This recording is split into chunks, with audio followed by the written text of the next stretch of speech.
Vous saviez qu'il y avait eu un incendie à l'usine Lubrizol à Rouen? Non, parce que comme les médias ne parlaient plus que de Jacques Chirac apparemment. D'ailleurs, si vous voulez voir ma vidéo sur Jacques Chirac, vous pouvez cliquer ici. Le jeudi 26 septembre, l'incendie de l'usine Lubrizol à Rouen monopolisait beaucoup de temps d'antenne sur les chaînes d'infos en direct notamment.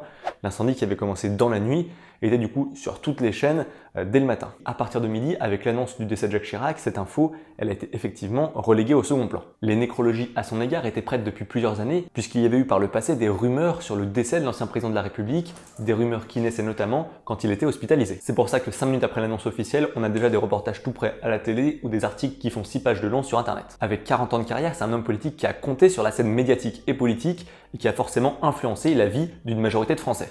T'attrapes ? Bien mon chat. Alors que malgré tout, et même si c'est triste à dire, à Rouen il n'y a pas eu de mort, et puis l'incendie allait impacter la santé et le quotidien des habitants de Rouen, de Seine-Maritime, voire de Normandie en général. Les gens disent que l'incendie de Rouen a été sous-médiatisé, mais souvent pour dire ça, on se base uniquement sur les apparitions à la télévision. Alors que très rapidement, il y a eu énormément d'articles sur internet, il faut aussi arrêter de s'informer en ne regardant uniquement que les chaînes d'infos en direct. Dans ce cas-là, pour une information un peu plus locale, il faut se tourner vers les médias locaux qui ont eu en plus une incroyable réactivité et qui ont été un véritable relais pour les habitants. France Bleu Normandie a été en édition spéciale toute la journée et même les jours qui ont suivi. Et puis le journal Paris Normandie a même fait sa une sur l'incendie, alors que tous les autres journaux du pays ont fait leur une sur Jacques Chirac. Enfin bref, revenons un peu plus aux infos. Aux infos. Madame, monsieur, bonsoir. Un nuage de fumée noire impressionnant, une odeur terrible, et pour cause, plus de 5000 tonnes de produits chimiques ont brûlé lors de l'incendie de l'usine Lubrizol. En plus, la toiture qui a brûlé contenait de l'amiante, mais selon les autorités, il n'y a pas de risque avéré à ce niveau-là. Forcément, on le sait, il y a des produits toxiques qui ont brûlé, mais on ne sait pas si on retrouve leur toxicité dans les fumées ou si elle disparaît par exemple en brûlant, ou encore si leur taux de concentration est suffisamment élevé pour devenir nocif, que ce soit dans l'air ou dans les retombées sous forme de suie. Et en parallèle, on ne sait pas encore ce que va donner ce cocktail détonnant, ce mélange de produits toxiques et chimiques qui se sont mélangés et qui ont brûlé ensemble. De toute manière, le gouvernement l'a promis, transparence totale. Même le site pour avoir toutes les infos, c'est gouvernement.fr/transparence-rouen. Ah bah vu comme on est parti, il faut l'utiliser jusqu'au bout. Numéro vert, mission d'information à l'Assemblée, commission d'enquête au Sénat. Enquête du pôle de santé publique. Si avec ça on n'a pas toutes les infos, en 2013 il y avait déjà eu un souci avec l'usine Lubrizol à Rouen avec des émanations de gaz, mais l'entreprise actuellement elle était aux normes après une mise en demeure qui datait de 2017. Un tel incendie, une telle catastrophe n'aurait donc dû jamais se produire sur un site aussi sensible, puisqu'on ne rigole pas avec les sites qui sont classés Seveso. Seveso c'est un mot qui nous vient de l'Italie, comme spaghetti et pizza, même si c'est quand même un petit peu moins appétissant, vous en conviendrez. Ça renvoie à une catastrophe dans la ville du même nom, au nord de l'Italie, en 1976. Un réacteur d'une usine surchauffe, des gaz toxiques s'échappent dans l'air, des personnes ont été hospitalisées, mais ce sont surtout des milliers d'animaux, notamment d'élevage, qui sont morts. Lubrizol, c'est peut-être la plus grosse catastrophe industrielle en France depuis l'explosion de l'usine AZF à Toulouse, c'était en septembre 2001. Le bilan n'est pas le même puisqu'il y a 18 ans, il y avait eu 31 morts et des milliers de blessés. À Rouen, il y a une centaine de personnes qui se sont rendues aux urgences parce que même si les autorités rappellent qu'il n'y a pas eu de toxicité aiguë, un nuage et des fumées pareilles, c'est forcément toxique, c'est forcément nocif. Ce n'est pas anodin ce qui s'est passé, même si on nous dit que ce n'est pas grave. Maux de tête, vertige ou encore gorge irritée par exemple,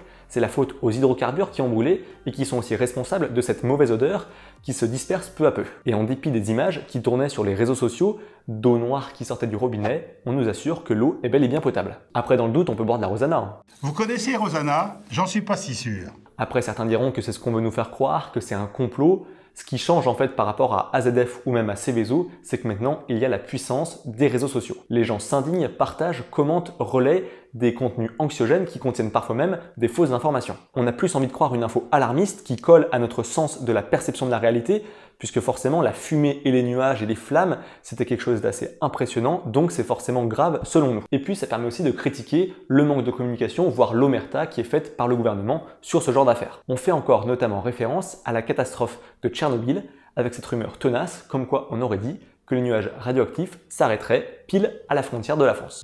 Entre le 1er et le 4 mai, aucun communiqué officiel des pouvoirs publics. À ces dates, le nuage évolue et gonfle sur la France, en jaune et orangé sur ces cartes. En dehors de l'impact sanitaire et environnemental, il y aura un impact économique, puisque 112 communes se sont vues interdire la vente de produits agricoles. Les agriculteurs ont dû stocker leurs légumes, leurs fruits ou encore leurs œufs en attendant l'autorisation, ce qui constitue forcément un manque à gagner. Et il y a eu des centaines de milliers de litres de lait qui ont été jetés. On a appliqué un important principe de précaution, même si le ministre de l'Agriculture, Didier Guillaume, a promis de rembourser les exploitations. En attendant, on a conseillé aux gens de ne pas consommer des fruits ou des légumes qui auraient été touchés, contaminés par des suies. Vu comme les gens ont peur, on se doute bien qu'ils vont pas aller lécher des carottes pour le plaisir.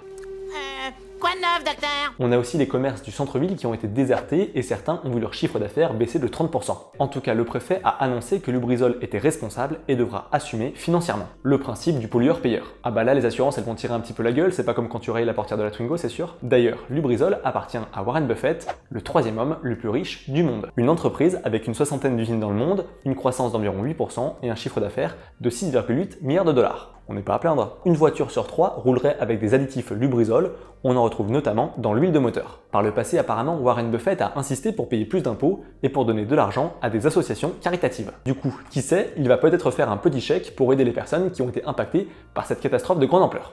En tout cas, on te le souhaite, une catastrophe industrielle, sanitaire, environnementale et économique. Si avec tous ces termes que je viens d'employer, vous n'êtes pas assez angoissé, je peux plus rien pour vous. N'hésitez pas à vous abonner, à liker, commenter, partager la vidéo, à me rejoindre sur Facebook et sur Twitter. On se retrouve très bientôt, d'ici là portez-vous bien et tenez-vous informés. Ciao. Ouf.